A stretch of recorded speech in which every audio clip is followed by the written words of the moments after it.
Good morning, Bahamas. Good morning, world. It's Abaco morning turbulence this morning. The host was shaking when the thunderstorm rolled in. Some 6:30 this morning, and it's the 15th day of May, 2019. You got to think some things. Some things you sometimes things that are near to you can't even fathom what it is, but some things far away you can remember. I remember in the late 70s, early 80s, there was not many television channel available in Abaco, and there were not many homes that had a television. Remember those days when we had to go and turn the antenna? If the wind blew it or the whack, somebody would be in the house. Hold it! It's in! Strap it down there with those clothesline. And there was a particular movie I like it called It Takes a Thief. And boy, I can still remember the main character in that. His name was Al Mundy. Those of you who are old school remember It Takes a Thief. And I do my series on As I Know This Abaco Life. I'm talking again about the taxi driver that think he is Al Mundy. It takes a thief. And he's probably as smart as Al Mundy because he's been getting away with it for 10 years. And the information is there. I know about 5 other tourists that he hit $5,000, but they took their loss. They say, Kai, it doesn't make any sense to come to your courts. Your courts are all screwed up. We're not even coming there. It cost me more money than that to be flying back and forth, to be adjourning, and re-adjourning. The guy that's actually got the courage to go in court after he hit him for 5,000, he said, I have a home here, so I kind of it's easier for me to come down and go to the court system. But it's a waste of time, but I'm gonna soldier out because this guy befriend me like he's my friend and enter into the business deal and had no intention of paying me. But the same taxi driver, the cleverest man ever come out of Murphy Town, and I say clever because he keeps getting away with it while all the authorities knows what's going on. He brought me into court. Let's back a little bit. First of all, the PLP won the election back when they were in power, and he had 6 of his PLP colleagues got in a room and elect him as president of the Abacos Taxi Association. Man, he had no taxi, borrowing taxi plate. Every time he borrowed somebody's plate, he robbed them. They take it from him, so from plate to plate. Even rob his own brother, break up his own brother taxi. That's so no good. And waitlist this old boy is. So we told the road traffic officer, Bishop Campbell, my pastor. Yeah, he's still my pastor, not proud of it, but that's my pastor. That's what God gave me, so I got to work with it. And we told Bishop Campbell that this guy cannot be in the forefront of taxi in Abaco. First of all, there was nobody from road traffic or the labor board to sanction these elections. There is no minutes of the meeting. There's no quorum. There's no nothing. Just the word that he came out and say he's the president. And lo and behold, all of them buy into that. And since that, he has continued to rob and steal daily. He don't give himself a break. It is so bad with this particular taxi driver that again the tourists, and I don't like when they ask me that, how much it is to go here, because they already think you're gonna rob them just because of one person. And it's so bad, you'll hear on the radio, you hear the moorings yelling, taxi so-and-so, bring those people money back. You know that they interfere. From the airport to the moorings, it's $20, you hit them 60, 80. Don't care what you hear the other marina. Bring those people money. Call his name big and bold, his taxi number. Ain't got no shame. And this been happening for years. It's been reported to Campbell there. Campbell boss out of laughing. It's a joke. But the biggest joke is that we had a couple hundred golfers here. And of all places, the Ministry of Tourism just as bad as this thief because they're involved with it.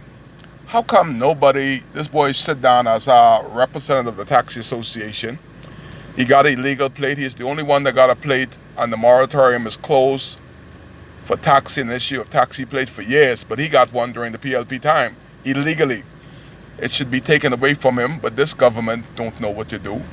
Our representative don't know what to do with him. I know what to do with him. Get him off the taxi line. So he hit these people for $5,000 and given them this big story of how they could return their money. Now he's getting the rental business, renting cars without any authority to do so. But back to tourism. 2 years in a row, I thought he'd do that because the PLP cronies allowed him to get in there to act as the spokesman for the taxi drivers when nobody knows how much this boy has gotten. Only one person in tourism knows. I've asked everybody in tourism, how much is he getting? Is he representing us and we getting X amount for taking the people to Winding Bay? How much is he getting? He can't be making money on the backs of the other drivers, the honest, legitimate drivers. But this tourism officer always uses him. I wonder why. She knows he's a criminal, a crook, and a thief every week. But it gets worse, you know. He had Bishop Campbell and Lil Moss, the administrator, sent a letter to me to put me in court for stealing. So I overcharged somebody $6. I don't get in those kind of things. When somebody arguing over the price, you know what I tell them? Respectfully, you need that money more than me. This one is on me. This ride is free. I walk away. I don't argue over small monies. Never have, never will. So Campbell and Moss come and throw a summons at my foot like a dog and say you have to report to the administrative office. I tell Campbell on the Local Government Act, the administrator is only my secretary. He don't call Kai Mills to no meeting. Kai Mills called the little administrator to a meeting. So they up there in the little meeting waiting for Kai Mills along with the chief constable, all them cronies, all my cronies up there, all them bunch of crooks want to bring me to a meeting. I refuse to go to the meeting.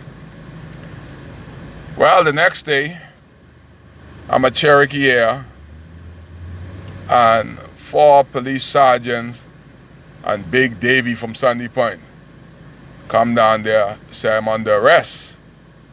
I said, well, I ain't know I do nothing. What am I under arrest for? You under arrest. You got to tell me what I under arrest for. One little short one there look like a criminal pull gun on me. That's the first time I ever had a gun pulled on me by a policeman or anybody. Hey, you pulling a gun on me, man. What did I do? I ain't did nothing. I being a good Christian. Why you all 4 sergeants? And Davy? Davy big as tree? What all y'all come at me for? They would not tell Kai Mills while he arrested. Carry me down there, lock up my car. That's the only thing to lock up my car. I betrayed Davy and what a big fat one. They got me sandwiched like a hardened criminal. Took me to the police station in Marsh Harbor. Take off your watch, your shoes, your shirt, your hand, everything. Take everything. You lock up. Again, sir, I know the rules. Why I am under arrest? Everybody in the police station, 8 fools there now. I got 8. You got another 2 sergeants there. Nobody could tell me why I'm under arrest. So, lo and behold, Farquharson, he was in charge there. The main policeman was out. So Farquharson was the senior policeman there. He could tell the story down in Grandmama. Farquharson, I tell you our story. So Farquharson asked, he didn't even say anything to them. He said he talked direct to me because me and Farquharson has a relationship of fair play. Farquharson asked me before he asked them. He said, Kai, what are you doing there? I said, see this jackasses, ask them. These right there. They're a big fool right there. Ask them why I lock up. They wouldn't tell me. So Farquharson said, why Kai lock up? Said the administrator said that Kai refused to come to a meeting, so he asked us to lock him up. Farquharson said, y'all under the mandate of the island administrator or under the mandate of the commissioner of police? Come in the back, let me talk to y'all. So he went to the back and talked to these fools, the 5 fools that locked me up. And Farquharson said, Kai, I'm going to take you back to your car. I said, no, sir. I lock up. I ain't going nowhere. So that's what I'm saying. Farquharson said, Kai, let me take you back to the airport. I said, no, buddy. These guys have just kidnapped me. You have to understand the law and the way the law is written.